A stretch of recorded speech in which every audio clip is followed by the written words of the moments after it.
Hi ನಮಸ್ತೆ ಎಲ್ಲರಿಗೂ Kannada study hub YouTube ಚಾನಲ್ಗೆ ಸ್ವಾಗತ. ಸೊ ಇವತ್ತಿನ ಸೆಷನಲ್ಲಿ ನಾವೇ ನೋಡೋಣ ಅಂತ ಹೇಳಿದ್ರೆ ಭಾರತ ಸಂವಿಧಾನ ದ ಇಂಡಿಯನ್ ಕಾನ್ಸ್ಟಿಟ್ಯೂಷನ್ ಬಗ್ಗೆ ತಿಳ್ಕೊಳ್ಳೋಣ. ಸೊ ಇದು ಜಸ್ಟ್ SSC GD ಮಾತ್ರ ಹೆಲ್ಪ್ ಆಗೋದಲ್ಲ. ನೀವು ಮುಂದೆ ಯಾವುದೇ ಎಕ್ಸಾಮ್ ಬರೀರಿ, ಸ್ಟೇಟ್ ಎಕ್ಸಾಮ್ ಬರೀರಿ, ಹಾಗೆ ಸೆಂಟ್ರಲ್ ಎಕ್ಸಾಮ್ ಬರೀರಿ. ಸೊ ಇಂಡಿಯನ್ ಕಾನ್ಸ್ಟಿಟ್ಯೂಷನ್ ಬಗ್ಗೆ ನಿಮಗೆ ಪ್ರಶ್ನೆಗಳು ಕೇಳ್ತಾನೆ. ಸೊ SSC GD ನಲ್ಲಿ ಮಿನಿಮಮ್ ಅಂದ್ರೂ 3 ಪ್ರಶ್ನೆಗಳು ಕೇಳ್ತಾನೆ. ಓಕೆ, 3 ಪ್ರಶ್ನೆಗಳು ಕೇಳ್ತಾನೆ. ಸೊ ಅದಕ್ಕಾದ್ರೂ ನಮಗೆ ಅವಶ್ಯಕತೆ ಇದೆ ಇವಾಗ ಇಂಡಿಯನ್ ಕಾನ್ಸ್ಟಿಟ್ಯೂಷನ್ ಬಗ್ಗೆ ನಮಗೆ ತಿಳ್ಕೊಳ್ಳೋದು, ಹಾಗೆ ಅದ್ರ ಬಗ್ಗೆ ಓದ್ಕೊಳ್ಳೋದು. ಸರಿಯಾ? ಸೊ ನೀವು ಬೇರೆ ಎಕ್ಸಾಮ್, ಸ್ಟೇಟ್ ಎಕ್ಸಾಮ್ ಬರೀರಿ. ಸೊ ನಿಮ್ಗೆ ಅಲ್ಲಿಯೂ ಕೂಡ ನಿಮಗೆ ಇಂಡಿಯನ್ ಕಾನ್ಸ್ಟಿಟ್ಯೂಷನ್ ಹೆಲ್ಪ್ ಆಗುತ್ತೆ. ಅಲ್ಲಿ ಮಿನಿಮಮ್ ಅಂದರೆ ನಿಮಗೆ ಒಂದು 5 ರಿಂದ 6 ಪ್ರಶ್ನೆಗಳು ಇಂಡಿಯನ್ ಕಾನ್ಸ್ಟಿಟ್ಯೂಷನ್ ಮೇಲೆ ಬರುತ್ತೆ. ಸರಿನಾ? ಸೊ ಈ ಕ್ಲಾಸಲ್ಲಿ ನಾವು ಏನೇನು ನೋಡೋಣ ಅಂತ ಹೇಳಿದ್ರೆ ಭಾರತ ಸಂವಿಧಾನದ ಮೂಲ ಸಂವಿಧಾನದ ಬಗ್ಗೆ, ಹಾಗೆ ಪ್ರಸ್ತುತ ಸಂವಿಧಾನದ ಬಗ್ಗೆ, ಹಾಗೆ ಭಾರತ ಸಂವಿಧಾನದಲ್ಲಿ ಏನೇನು ಎಷ್ಟು ಭಾಗಗಳು ಬರ್ತಾವಲ್ವ, 22+3 ಮೀನ್ಸ್ ಟೋಟಲಿ 25 ಭಾಗಗಳು ಕಂಡುಬರ್ತವೆ. ಸರಿನಾ? ಸೊ 25 ಭಾಗಗಳು ಕಂಡುಬರ್ತವೆ ಪ್ರಸ್ತುತ. ಸೊ ಆ 25 ಭಾಗಗಳ ಬಗ್ಗೆ, ಹಾಗೆ 12 ಅನುಸೂಚಿಗಳು ಅಂದರೆ 8+4 12 ಅನುಸೂಚಿಗಳ ಬಗ್ಗೆ ತಿಳ್ಕೊಳ್ಳೋಣ. ಮತ್ತು ಒಂದು 70 ಮೊದಲ 70 ವಿಧಿಗಳ ಬಗ್ಗೆ ತಿಳ್ಕೊಳ್ಳೋಣ. ಓಕೆ, ಸೊ ಬನ್ನಿ ವಿಡಿಯೋನ ಸ್ಟಾರ್ಟ್ ಮಾಡೋಣ. ವಿಡಿಯೋ ಸ್ಟಾರ್ಟ್ ಮಾಡೋಕ್ಕಿಂತ ಮುಂಚೆ ವಿಡಿಯೋ ಕೊನೆವರೆಗೂ ನೋಡಿ ಅಂತ ಹೇಳ್ತಾ, ವಿಡಿಯೋ ಕೊನೆವರೆಗೂ ನೋಡಿದ ನಂತರ ವಿಡಿಯೋ ಇಷ್ಟ ಆದರೆ ಲೈಕ್ ಮಾಡಿ. ಇಫ್ ಇವನ್ ವಿಡಿಯೋ ಇಷ್ಟ ಆಗಲಿಲ್ಲ ಅಂದರೆ ಸೊ ಆಬ್ವಿಯಸ್ಲಿ ಡಿಸ್ಲೈಕ್ ಮಾಡಿ ಅಂತ ಹೇಳ್ತಾ, ಮೊದಲ ಟಾಪಿಕ್ ಏನಿದೆ ಅಂದರೆ ಇವಾಗ ಜಸ್ಟ್ ಬೇಸಿಕಲಿ ಸಿಂಪಲಾಗಿ ಏನು ನಿಮಗೆ ಗೊತ್ತೇ ಇಲ್ಲ ಸಂವಿಧಾನ ಅಂತ ಹೇಳೋದಾದರೆ ಅಲ್ಲಿಂದ ಸ್ಟಾರ್ಟ್ ಮಾಡ್ತೀನಿ. ಓಕೆನಾ?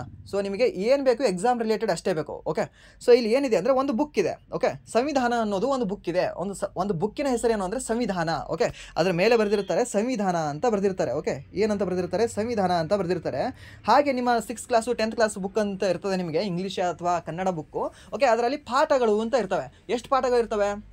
ಟೋಟಲಿ ಒಂದು 12 ಪಾಠಗಳು ಇರ್ಬೋದು, ಅಥವಾ ಒಂದು 10 ಪಾಠಗಳು ಇರ್ಬೋದು. ಸರಿನಾ? ಸೊ ಈ ಸಂವಿಧಾನ ಅನ್ನೋ ಬುಕ್ಕಲ್ಲಿ ಎಷ್ಟು ಪಾಠಗಳಿದ್ದಾವೆ, ಎಷ್ಟು ಭಾಗಗಳಿದ್ದಾವೆ, ಎಷ್ಟು ಚಾಪ್ಟರ್ಸ್ಗಳಿದ್ದಾವೆ ಅಂದರೆ 22 ಚಾಪ್ಟರ್ಸ್ಗಳು ಇದ್ದು. ಯಾವಾಗ ಈ ಸಂವಿಧಾನ 1950ರಲ್ಲಿ ಬರೆದಾಗ, ಓಕೆ, ಕೈಯಿಂದ ಏನು ಬರೆದಿದ್ರಲ್ವ ಅವರು, ಆ ಬುಕ್ಕನ್ನು ಪ್ರಿಂಟ್ ಮಾಡಿದ್ರಲ್ವ, ಅವಾಗ ಎಷ್ಟಿದ್ವು ಅಂದರೆ 22 ಭಾಗಗಳಿದ್ವು. ಸರಿನಾ? ಸೊ ನನಗೆ ಇವಾಗ ಸ್ವಲ್ಪ ನನ್ನ ಕೈಯಲ್ಲೂ ಒಂದು ಪೆನ್ ಸಿಕ್ಕಿದೆ. ಸೊ ನಾನೊಂದು 3 ಭಾಗಗಳನ್ನು ಮೀನ್ಸ್ ನಾನೊಂದು 3 ಚಾಪ್ಟರ್ಗಳನ್ನು ಬರೆದಿದ್ದೀನಿ ಇದರಲ್ಲಿ. ಸೊ ಇವಾಗ ಪ್ರಸ್ತುತ 3 ನಾನು ಬರೆದಿದ್ದೀನಿ ಚಾಪ್ಟರ್ಗಳನ್ನು, ಮೀನ್ಸ್ ನಮ್ಮ ಭಾರತೀಯರು. ಓಕೆ, ಸಂಸತ್ತು ಬರೆದಿದೆ. ಸೊ ಇವಾಗ ಪ್ರಸ್ತುತ ಎಷ್ಟು ಭಾಗಗಳಿದಾವೆ ಅಂದರೆ 25 ಭಾಗಗಳಿದ್ದಾವೆ. ಸರಿನಾ? ಎಷ್ಟಿದ್ದಾವೆ? 25 ಇದ್ದಾವೆ. 22 ಪ್ರೀವಿಯಸ್ಲಿ ಇದ್ದು, ಅಂದರೆ ಮೂಲ ಬುಕ್ಕಲ್ಲಿ, ಮೂಲ ಸಂವಿಧಾನದ ಏನು ಬುಕ್ ಇತ್ತಲ್ವ ಅದರಲ್ಲಿ 22 ಭಾಗಗಳಿದ್ವು, 22 ಚಾಪ್ಟರ್ಗಳಿದ್ವು, 22 ಪಾಠಗಳಿದ್ವು. ಪ್ರಸ್ತುತ ಎಷ್ಟು ಪಾಠಗಳಿದಾವೆ ಅಂದರೆ 25 ಪಾಠಗಳು, 25 ಭಾಗಗಳು, 25 ಚಾಪ್ಟರ್ಗಳು. ನೀವು ಹೇಗಾದರೂ ನೆನ್ಪಿಟ್ಕೊಳ್ಳಿ, ಒಟ್ಟಿನಲ್ಲಿ 25 ಅನ್ನೋದು ನೆನಪಿರಲಿ. ಓಕೆ, ಹಾಗೆ ಇವಾಗ ಭಾಗಗಳಾಯಿತು. ಓಕೆ, ಭಾಗಗಳು ಎಷ್ಟಿದ್ದಾವೆ, ಚಾಪ್ಟರ್ಸ್ಗಳು ಎಷ್ಟಿದ್ದಾವೆ? 25 ಅಂತ ಗೊತ್ತಾಯಿತು ನಿಮಗೆ. ಸೊ 25ರಲ್ಲಿ ಮತ್ತೆ ಇವಾಗ ನೀವು ಇಂಗ್ಲೀಷಲ್ಲಿ ಮ್ಯಾಥ್ಸಲ್ಲಿ ನಿಮಗೆ ಚಾಪ್ಟರ್ 1 ಅಂತ ಇರುತ್ತೆ. ಚಾಪ್ಟರ್ 1 ಅಂತ ಇರುತ್ತೆ. ಚಾಪ್ಟರ್ 2 ಬೇರೆ ಬೇರೆ ಹೆಸರಲ್ಲಿರುತ್ತೆ. ಓಕೆ, ಆ ಇರೋದ್ರಲ್ಲಿ ನಿಮಗೆ ಎಕ್ಸಸೈಸ್ ಅಂತ ಕೊಟ್ಟಿರ್ತಾನೆ. Okay, exercise 1, exercise 2, okay, so exercise 3 ಅಂತ ಅದೇ ಒಂದೇ ಚಾಪ್ಟ್ರಲ್ಲಿ ನಿಮಗೆ ಎಕ್ಸಸೈಸ್ಗಳು ಬರ್ತವೆ, ಬೇರೆ ಬೇರೆ ಬೇರೆ ಬೇರೆ ಬೇರೆ ಬೇರೆ. ಸರಿನಾ? ಸೊ ನೀವು ಸೈನ್ಸ್ ಬುಕ್ಕಲ್ಲಿ ನೋಡಿರ್ಬೋದು ಎಕ್ಸಸೈಸ್ಗಳಿರ್ತವೆ, ಮತ್ತು ಹಾಗೆ ನಿಮಗೆ ಮ್ಯಾಥ್ಸ್ ಬುಕ್ಕಲ್ಲಿ ನೋಡಿರ್ಬೋದು ಎಕ್ಸಸೈಸ್ಗಳಿರ್ತವೆ. ಹಾಗೆ ಎಕ್ಸಸೈಸ್ಗಳು ಅನ್ನೋದು ಯಾವುದು? ಭಾಗಗಳಲ್ಲೇ ಬರ್ತವೆ ಅಲ್ವಾ? ಸೊ ಆ ಭಾಗಗಳಲ್ಲೇ ಬರುವ ಎಕ್ಸಸೈಸ್ಗಳು ಯಾವುದು ಅಂದರೆ ವಿಧಿಗಳು ಅಂತ ಕರಿತೀವಿ ಅದಕ್ಕೆ. ಓಕೆ, ಅವು ವಿಧಿಗಳು ಎಷ್ಟಿದ್ವು ಅಂದರೆ 395 ಇದ್ದು. ಓಕೆ, ಯಾವಾಗ ಮೂಲ ಸಂವಿಧಾನ ಅಂದರೆ 1950ರಲ್ಲಿ. ಓಕೆ, 1950ರಲ್ಲಿ ಇದು ಹೇಳ್ತಾ ಇರೋದು ನಾನು. 1950 ಜನವರಿ 26ರಂದು. ಓಕೆ, ಅವಾಗ ಹೇಳ್ತಾ ಇರೋದು ಮೂಲ ಸಂವಿಧಾನದಲ್ಲಿ 22 ವಿಧಿಗಳಿದ್ದು, 395 ವಿಧಿಗಳಿದ್ದು, 22 ಭಾಗಗಳು, ಪಾಠಗಳು, ಚಾಪ್ಟರ್ಗಳು ಇದ್ದವು. ಓಕೆ, ಬಟ್ ಪ್ರಸ್ತುತ ಎಷ್ಟಿದ್ದಾವೆ ಅಂದರೆ 470+ ಇದ್ದಾವೆ. 470+ ಇದ್ದಾವೆ ಪ್ರಸ್ತುತ ಸಂವಿಧಾನದಲ್ಲಿರುವ ವಿಧಿಗಳು. ಯಾಕಂದರೆ ನಾನು ಒಂದು 3 ಭಾಗಗಳು ಬರೆದಿದ್ದೀನಿ ಅಂತ ಹೇಳೋದಲ್ವಾ, ಹಾಗೆ 3 ಭಾಗಗಳು ಬರೆಯೋದ್ರ ಜೊತೆ ಸಂಸತ್ ಏನು ಮಾಡಿದೆ ಅಂದರೆ ಇನ್ನೊಂದು ಸ್ವಲ್ಪ ಪೆನ್ ಇಂಕ್ ಜಾಸ್ತಿ ಇತ್ತು ಅಂತ ವಿಧಿಗಳು ಕೂಡ ಬರೆದಿದೆ ಕೆಲವೊಂದು, ಹಾಗೆ ಬರಿತಾನೇ ಇದೆ ಸ್ಟಿಲ್ ಟುಡೇ. ಓಕೆ, ಸೊ ಆವಾಗ ಅನುಸೂಚಿಗಳು ಅಂತ ಬರ್ತವೆ. ಸೊ ಇದೆಲ್ಲದರ ಮೇಲೆ ಕೆಲವೊಂದು ನಿಮಗೆ ಅನುಸೂಚಿಗಳಂದ್ರೆ ಹೆಂಗೆ ಹೇಳಬೇಕು ಗೊತ್ತಾ? ಇವಾಗ ಭಾಗಗಳು ಬರ್ತವೆ, ವಿಧಿಗಳದರಲ್ಲಿ ಸಬ್ ಎಕ್ಸಸೈಸ್ ಅಂತ ಹೇಳಿದೆ ನಾನು ನಿಮಗೆ. ಸೊ ಈ ಅನುಸೂಚಿಗಳು ಹೇಗೆ ಅಂತ ನೆನ್ಪಿಡಬೇಕು. ಓಕೆ, ಇದೇ ಬುಕ್ಕು ಸೇಮು, ಪಾಠಗಳು 25 ಇದ್ದಾವೆ. ಓಕೆ, ಅದರ ಕೆಳಗೆ ವಿಧಿಗಳು ಎಷ್ಟಿದ್ದಾವೆ? 470 ಇದ್ದಾವೆ. ಅನುಸೂಚಿಗಳೇನೆಂದರೆ ನಿಮಗೆ ಇದು ರೇಖಾಗಣಿತವೋ, ಬೀಜಗಣಿತವೋ ಮತ್ತು ಅಂಕಗಣಿತವೋ ಅಂತ ಹೇಳ್ತೀವಿ ಗೊತ್ತಾ? 3 ಬರ್ತವೆ ಅಲ್ವಾ ಮ್ಯಾಥ್ಸಲ್ಲಿ. ಬಟ್ ಇಲ್ಲಿ ಎಷ್ಟು ಬರ್ತವೆ ಅಂದರೆ ಆ ರೀತಿ ಅದರ ಮೇಲೆ ಇರೋ ಬಾಸ್ ಯಾರು ಅಂದರೆ ಯಾವ ವಿಭಾಗದಲ್ಲಿ ಬರ್ತವೆ ಅನ್ನೋದಕ್ಕೆ ಹೇಳೋದಕ್ಕೆ ನಾವು ಏನಂತ ಹೇಳ್ತೀವಿ? ಅನುಸೂಚಿಗಳು ಅಂತ ಹೇಳ್ತೀವಿ. ಸರಿನಾ? ಸೊ ಅನುಸೂಚಿಗಳು ಎಷ್ಟಿದ್ವು? ಮೂಲ ಸಂವಿಧಾನ ಅಂದರೆ 1950 ಜನವರಿ 26 ಅಂದರೆ 8 ಇದ್ದು. ಸೊ ಪ್ರಸ್ತುತ ಎಷ್ಟಿದ್ದಾವೆ ಅಂದರೆ 22 ಇದ್ದಾವೆ. 12 ಇದ್ದಾವೆ, 12 ಅನುಸೂಚಿಗಳಿದ್ದಾವೆ. ಸೊ ಈ 12 ಅನುಸೂಚಿಗಳನ್ನ ಓಕೆ ಇದೆಲ್ಲ ಹೇಳಿದೆ ಗುರು, ಪೆನ್ ಇಂಕ್ ಜಾಸ್ತಿ ಇತ್ತು, ಸೊ ಅದಕ್ಕೆ ಎಡಿಷ್ನಲಿ ಬರೆದ್ವಿ ಅಂತ. ಪೆನ್ ಇಂಕ್ ಜಾಸ್ತಿ ಇದ್ದರೆ ಹಾಗೆ ಬರಿಬಹುದಾ? ಇಲ್ಲ, ಅದಕ್ಕೆ ತಿದ್ದುಪಡಿ ಅಂತ ಸಂಸತ್ತಿನ ಮೂಲಕ ಅದಕ್ಕೆ ಒಪ್ಪಿಗೆ ಪಡ್ಕೊಂಡು ಬರೀಬೇಕಾಗುತ್ತೆ.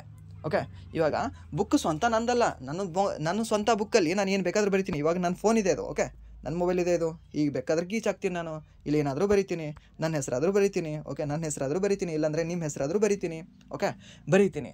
ಬಟ್ ಇದನ್ನು ನನ್ನ ಬುಕ್ಕಲ್ಲ ಇದು, ಇವಾಗ ದೇಶದ ಸ್ವಂತ ಇದೆ ಇದು ಬುಕ್, ಓಕೆ, ದೇಶದ ಸ್ವಂತ ಇದೆ ಈ ಬುಕ್.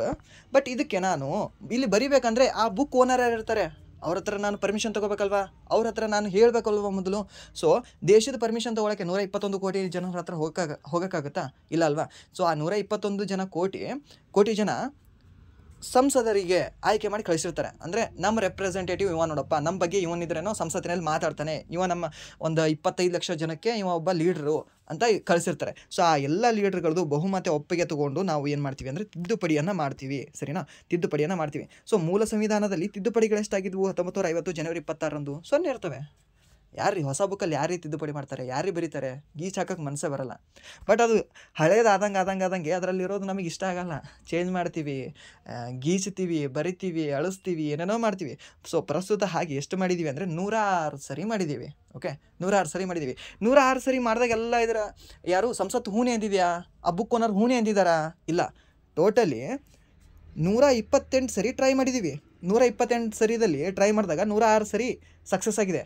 ಹಾಗೆ ಇನ್ನೂ ಎಷ್ಟಂದರೆ 22 ಫೇಲ್ಯೂರ್ ಆಗಿದೆ. ಎಷ್ಟು? ಈ 128ಕ್ಕೆ ಟ್ರೈ ಮಾಡೋದಕ್ಕೆ ಏನಂತಾರೆ ಗೊತ್ತಾ? ತಿದ್ದುಪಡಿ ಮಾಡ್ತೀನಿ, ಟ್ರೈ ಮಾಡ್ತೀನಿ ಅಂತ ಅವ್ರಿಗೆ ಅಪ್ರೋಚ್ ಮಾಡೋದಕ್ಕೆ ಅದಕ್ಕೆ ಮಸೂದೆಗಳು ಅಂತಾರೆ. ಓಕೆ, ಮಸೂದೆಗಳು ಅಂತಾರೆ. ಓಕೆ, ಕಾನ್ಸ್ಟಿಟ್ಯೂಷನಲ್ ಬಿಲ್ ಅಂತಾರೆ. ಓಕೆ, ಸಂವಿಧಾನ ಮಸೂದೆ ಅಂತ ಕರೀತಾರೆ ಅದಕ್ಕೆ, ಸರಿನಾ, ನೆನಪಿರಲಿ. ನಿಮಗೆ ಇದೆಲ್ಲ ಗೊತ್ತಿದ್ರೆ ಏನಿಲ್ಲ, ಪ್ಲೀಸ್ ಡಬಲ್ ಟ್ಯಾಪ್ ಮಾಡಿ ಮುಂದೆ ಹೋಗಿಬಿಡಿ. ಓಕೆನಾ. ಯಾರಿಗೆ ಸಂವಿಧಾನ ಅಂದರೆ ಬೇಸಿಕಲಿ ನೀಡಿರುತ್ತೆ ಅಲ್ವಾ, ಅವರಿಗೆ ಇದು ವಿಡಿಯೋ ಮಾಡ್ತಾಯಿದ್ದೀನಿ. ಓಕೆ, ಸೊ ಅವ್ರು ನೋಡಿದ್ರೆ ಇದನ್ನ ಹೇಗೆ ಅಂದರೆ ನೀವು ಒಂದ್ಸರಿ ನೋಡಿದ್ರೆ ಮರಿಬಾರ್ದು ಅನ್ನೋ ರೀಸನ್ಗಾಗಿ ಈ ವಿಡಿಯೋ ಮಾಡ್ತಾ ಇರೋದು. ಓಕೆ, ಸೊ ಇದು ನೆನಪಿರಲಿ. ಸೊ ಇದು ಆದ ನಂತರ ನಿಮಗೆ ಏನು ನೆನಪಿಡಬೇಕು, ನಿಮ್ಮ SSC GDನಲ್ಲಿ ಹಾಗೆ ಬೇರೆ ಎಕ್ಸಾಮಲ್ಲಿ ಏನು ಕೇಳ್ತಾನೆ ಅಂದರೆ ಒಂದು ಭಾಗ ಕೊಡ್ತಾನೆ, 5ನೇ ಭಾಗ ಏನು ಹೇಳ್ತದೆ ಹೇಳು. ಹೇಳಬೇಕು 5ನೇ ಭಾಗ ಏನು ಹೇಳ್ತದೆ ಅಂದರೆ ನಮ್ಮ ದೇಶದ ಬಗ್ಗೆ ಹೇಳ್ತದೆ ಅಲ್ಲ, 5ನೇ ಭಾಗ ನಮ್ಮ ಕೇಂದ್ರದ ಬಗ್ಗೆ ಹೇಳ್ತದೆ. ಓಕೆ, ಕೇಂದ್ರ ಸರ್ಕಾರ ಇದೆಯಲ್ವಾ, ಕೇಂದ್ರ ಸರ್ಕಾರ 5ನೇ ಭಾಗದ ಬಗ್ಗೆ ಹೇಳ್ತದೆ. ಹಾಗೆ ಇವಾಗ 5ನೇ ಭಾಗದ ನನಗೆ ಗೊತ್ತಿದೆ, ನಾನು ಹೇಳ್ತೀನಿ, ನಿಮಗೆಲ್ಲ 25 ಭಾಗ ಗೊತ್ತಿರಬೇಕಲ್ವಾ, ಯಾಕಂದರೆ ನೀವು ಎಕ್ಸಾಮ್ ಬರೀತಿದ್ದೀರಾ. ಓಕೆ, ಸೊ ಅದಕ್ಕೆ 25 ಭಾಗಗಳನ್ನ ಒಂದು ಸರಿ ಬಂದ್ಬಿಡೋಣವಾ. ಓಕೆ, ಬನ್ನಿ.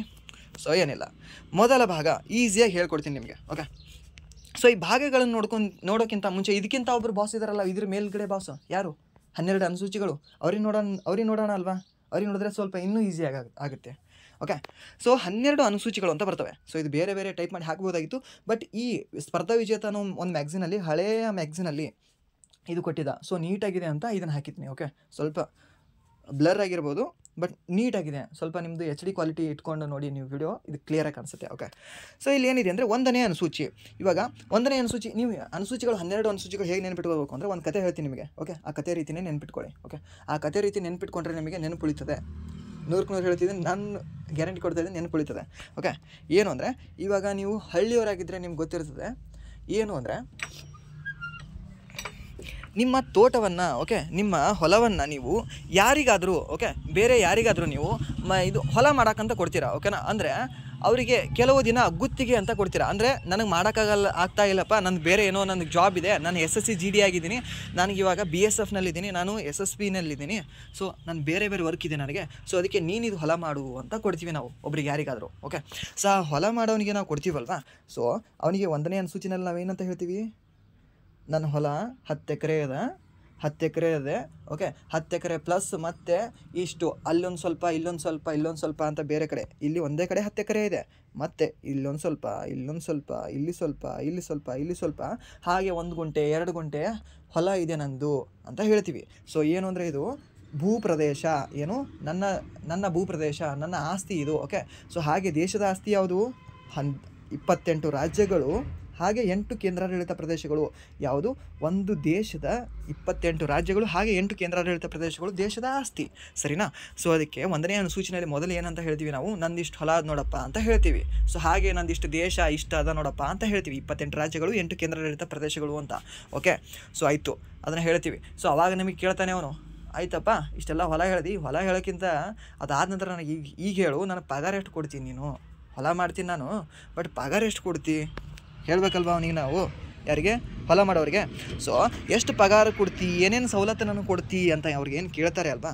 ಸೊ ಅದಕ್ಕೆ 2ನೇ ಅನುಸೂಚಿಯಲ್ಲಿ ಹೇಳ್ತದೆ ಸಂಬಳ ಮತ್ತು ಸವಲತ್ತುಗಳು. ಓಕೆ, ಸಂಬಳ ಎಷ್ಟು ಕೊಡ್ತಾರೆ, ಸವಲತ್ತುಗಳು ಎಷ್ಟು ಕೊಡ್ತಾರೆ, ಅಲ್ಲಿ ನಾವು ಅವ್ರಿಗೆ ಕೊಟ್ವಿ ಹೊಲ ಮಾಡೋರಿಗೆ. ಬಟ್ ಇಲ್ಲಿ ಯಾರಿಗೆ ಕೊಡ್ತಾರೆ ಅಂದರೆ ಸುಪ್ರೀಂ ಕೋರ್ಟ್ ಜಡ್ಜ್ಗೆ, ಅಟಾರ್ನಿ ಜನರಲ್ ಅವರಿಗೆ, ಅಡ್ವೊಕೇಟ್ ಜನರಲ್ ಅವರಿಗೆ, ಮತ್ತು ಬೇರೆ ಬೇರೆ ಅಧಿಕಾರಿಗಳಿದಾರಲ್ವಾ, ಸೊ ಅವರಿಗೆಲ್ಲ ಕಂಟ್ರೋಲರ್ ಆ್ಯಂಡ್ ಅಡಿಟರ್ ಜನರಲ್ ಅವರಿಗೆ, ಅದಾದ ನಂತರ ಎಲೆಕ್ಷನ್ ಕಮಿಷನ್ ಅಧಿಕಾರಿಗಳಿಗೆ, ಮತ್ತು UPSC ಅಧ್ಯಕ್ಷರಿಗೆ, ಇವರಿಗೆಲ್ಲ ಪಗಾರ, ಇವರಿಗೆಲ್ಲ ಸಂಬಳ, ಇವರಿಗೆಲ್ಲ ಸ್ಯಾಲರಿ ಬಗ್ಗೆ ಹೇಳೋದು ಅನುಸೂಚಿ ಯಾವುದು ಅಂದರೆ 2ನೇ ಅನುಸೂಚಿ.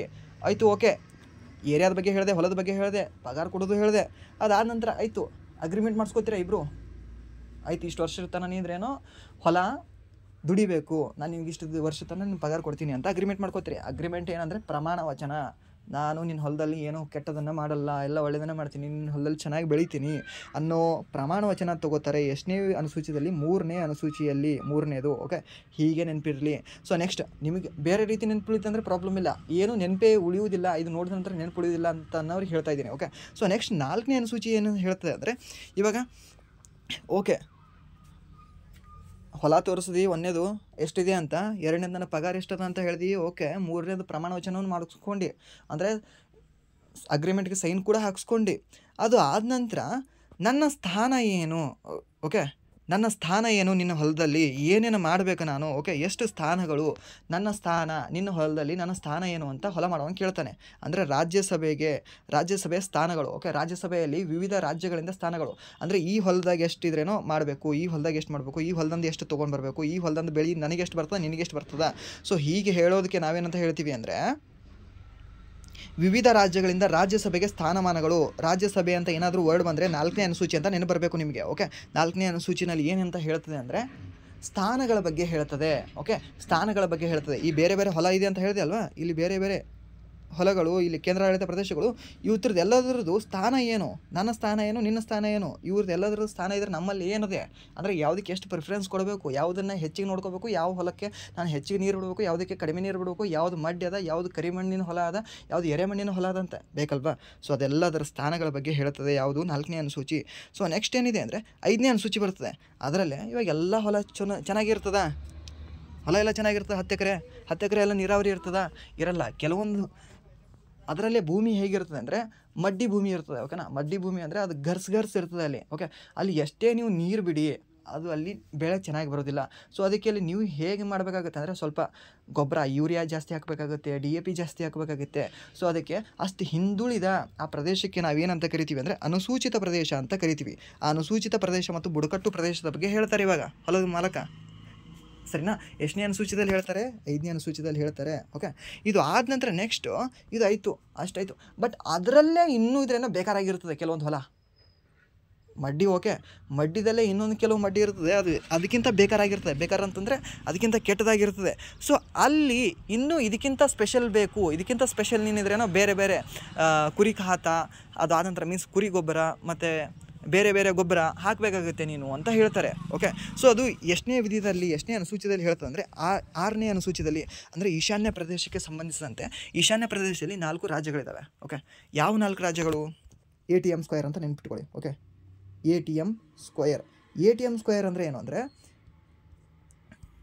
A for Assam, T for Tripura, M for Meghalaya, ಇನ್ನೊಂದು M for Mizoram. Okay, Mizoram, Meghalaya, Mizoram, Manipur ಅಲ್ಲ, ಮಿಜೋರಾಂ, ಮೇಘಾಲಯ 3 M ಅಲ್ಲಿ ಬರ್ತವೆ ರಾಜ್ಯಗಳು. ಅದರಲ್ಲಿ ಮಣಿಪುರ ತೆಗೆದು ಹಾಕಿಬಿಡಿ, ಉಳಿದದ್ದು 2 ಏನಿದಾವಲ್ವ ಅದು ಇಲ್ಲಿ ಈಶಾನ್ಯ ಪ್ರದೇಶಕ್ಕೆ ಸಂಬಂಧಿಸಿದಂಥ ಬುಡಕಟ್ಟು ಪ್ರದೇಶಗಳಿಗೆ ಅನುಸೂಚಿತ ಪ್ರದೇಶಗಳಲ್ಲಿ ಬರ್ತವೆ. ಎಷ್ಟನೇ ಅನುಸೂಚಿಯಲ್ಲಿ? 7ನೇ ಅನುಸೂಚಿಯಲ್ಲಿ. ಓಕೆ, 7ನೇ ಅನುಸೂಚಿ ಹೇಗೆ ನೆನ್ಪಿಟ್ಟು 6ನೇ ಅನುಸೂಚಿಯಲ್ಲಿ. ಓಕೆ, 6ನೇ ಅನುಸೂಚಿಯಲ್ಲಿ ಬರ್ತವೆ. 6ನೇ ಅನುಸೂಚಿಯಲ್ಲಿ ಎಷ್ಟು ರಾಜ್ಯಗಳು ಬರ್ತವೆ ಅಂದರೆ 4 ರಾಜ್ಯಗಳು ಬರ್ತವೆ. ATM ಸ್ಕ್ವೇರ್ ಅಂತ. Okay, ATM square Assam, Meghalaya, Tripura, Mizoram. Okay, Assam, Meghalaya, Tripura, Mizoram. ಇಲ್ಲಾಂದರೆ ATM ಸ್ಕ್ವೇರ್ ಆ ಪ್ರಕಾರ ಅಸ್ಸಾಂ, ತ್ರಿಪುರ, ಮಿಜೋರಾಂ, ಮೇಘಾಲಯ. ಸರಿನಾ, ಇದು ನೆನಪಿರಲಿ ನಿಮಗೆ. ಸೊ ಇಷ್ಟ ಆಯಿತಾ. ಸೊ ನೆಕ್ಸ್ಟ್ ಏನಂದರೆ 7ನೇ ಅನುಸೂಚಿ ಏನು ಹೇಳ್ತಂದರೆ ಕೇಂದ್ರ ಮತ್ತು ರಾಜ್ಯ ಮತ್ತು ಸಮವರ್ತಿ ಪಟ್ಟಿ.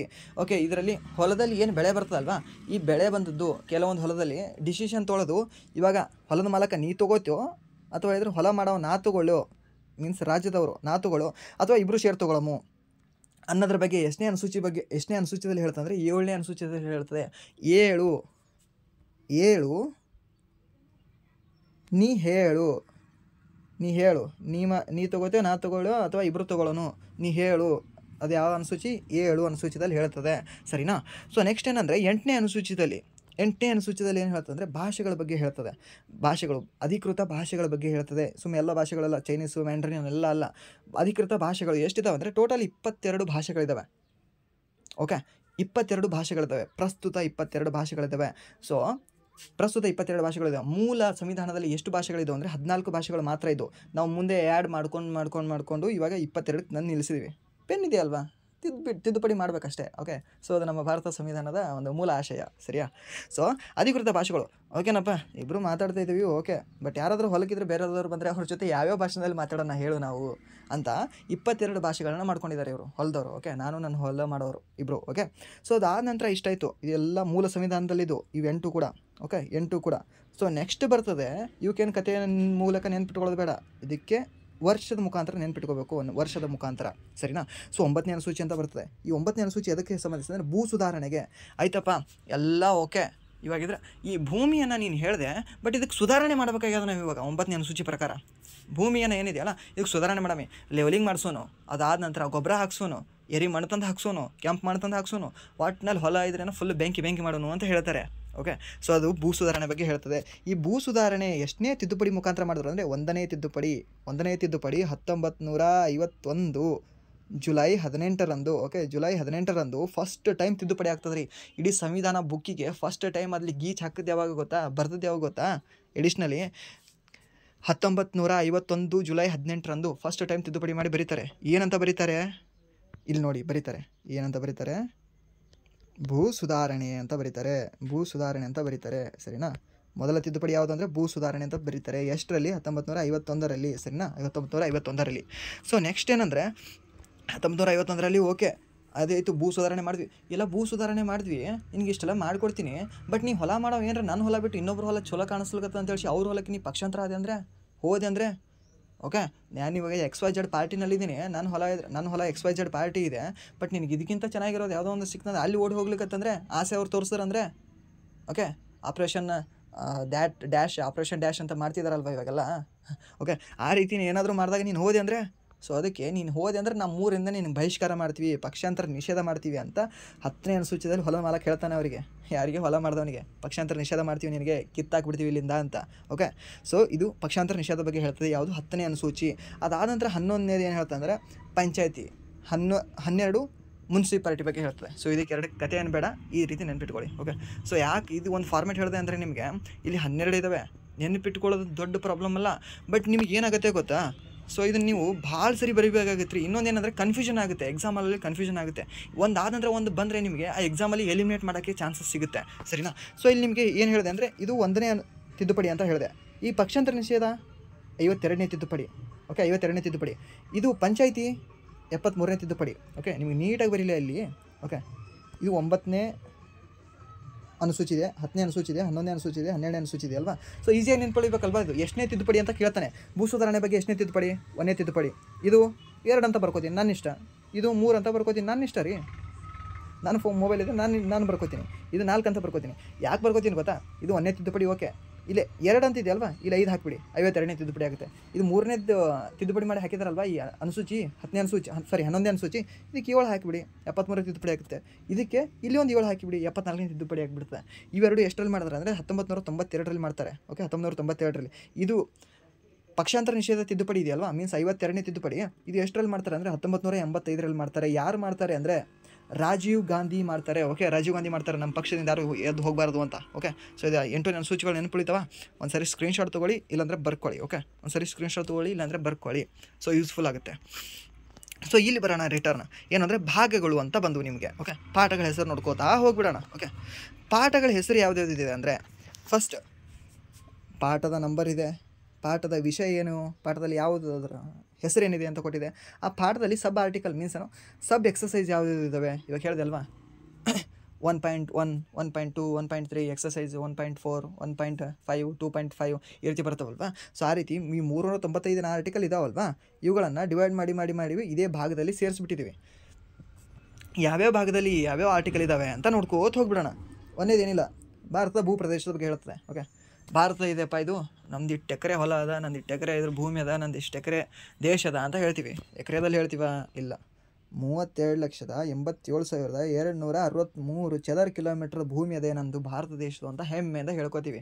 ಭಾರತ ಓನರ್ ಯಾರು? ದ್ರೌಪದಿ ಮುರ್ಮು, ರಾಷ್ಟ್ರಪತಿ. ಆ್ಯಕ್ಚುಲಾಗಿ ಅಫಿಷಿಯಲ್ ಓನರ್ ಅವರೇ, ಸರಿನಾ? ನೆನಪಿರಲಿ.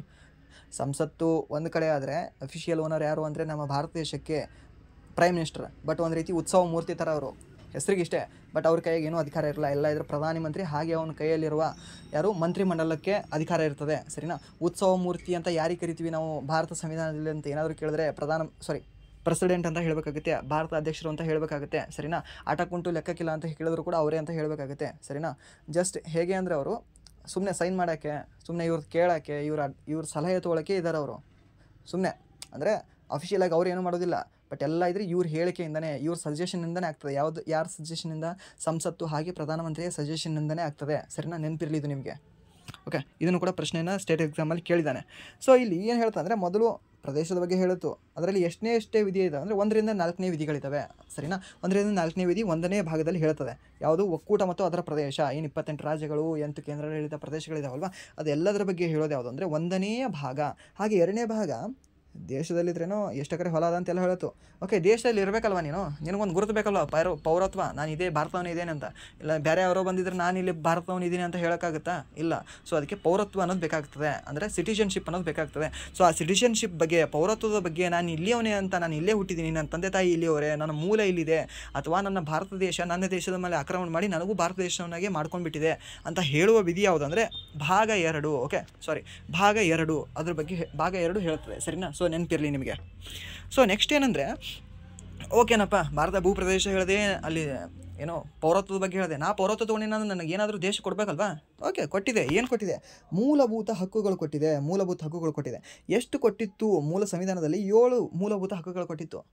ಬಟ್ ಮೊರಾರ್ಜಿ ದೇಸಾಯಿ ಅವ್ರದ್ದು ಒಂದು ಆ್ಯಟಿಟ್ಯೂಡ್, ಅವ್ರೇನು ಮಾಡ್ತಾರೆ ಅಂದರೆ 7ರಲ್ಲಿ ಒಂದು ಕಳೆದ್ರು, 6 ಇದ್ದಾವೆ ಇವಾಗ. ಪ್ರಸ್ತುತ ಎಷ್ಟು ಮೂಲಭೂತ ಹಕ್ಕುಗಳಿದೆ ಅಂದರೆ 6 ಮೂಲಭೂತ ಹಕ್ಕುಗಳಿದ್ದಾವೆ. ಯಾರು ತೆಗೆದಿದ್ರೆ ಒಂದು ಅಂದರೆ ಮೊರಾರ್ಜಿ ದೇಸಾಯಿ ಅವರು ತೆಗೆದಿದ್ದಾರೆ. ಯಾವುದದು ತೆಗೆದಿದ್ದಾರೆ ಅಂದರೆ 44ನೇ ತಿದ್ದುಪಡಿ ಮುಖಾಂತರ 1978ರಲ್ಲಿ ಆಸ್ತಿಯ ಹಕ್ಕನ್ನು ಮೂಲಭೂತ ಹಕ್ಕಿನಿಂದ ತೆಗೆದು ಕಾನೂನಾತ್ಮಕ ಹಕ್ಕನ್ನಾಗಿ ಮಾಡಿದ್ದಾರೆ. ಯಾರು? ಮೊರಾರ್ಜಿ ದೇಸಾಯಿ ಅವರು. ಈ ಹೇಳ್ತಾ ಇರೋ ಪ್ರತಿಯೊಂದು ಪಾಯಿಂಟ್ ಕೂಡ ಇಂಪಾರ್ಟೆಂಟ್ ಇದೆ, ಬರ್ಕೊಳ್ಳಿ. ಏನು ಸರಿ, ನಾನು ಒಂದು ವರ್ಡ್ ಯೂಸ್ ಮಾಡ್ತೀನಿ, ನಾನು ಅದು ಯಾಕೋ ಬಿಡೋಕ್ಕಾಗ್ತಿಲ್ಲ, ಅದು ಒಂದು ವರ್ಡ್ ಬಿಟ್ಟು ಎಲ್ಲ ಬರ್ಕೊಳ್ಳಿ ಪ್ಲೀಸ್. ಓಕೆ, ಸರಿನಾ? ಓಕೆ, ಅದು ಮಿಸ್ಸಾಗಿ ಬರುತ್ತೆ, ಅದು ಹಾಗೆ. ಅದಕ್ಕೆ ನೀವೇನು ಜಾಸ್ತಿ ಫೋಕಸ್ ಮಾಡಬೇಡಿ.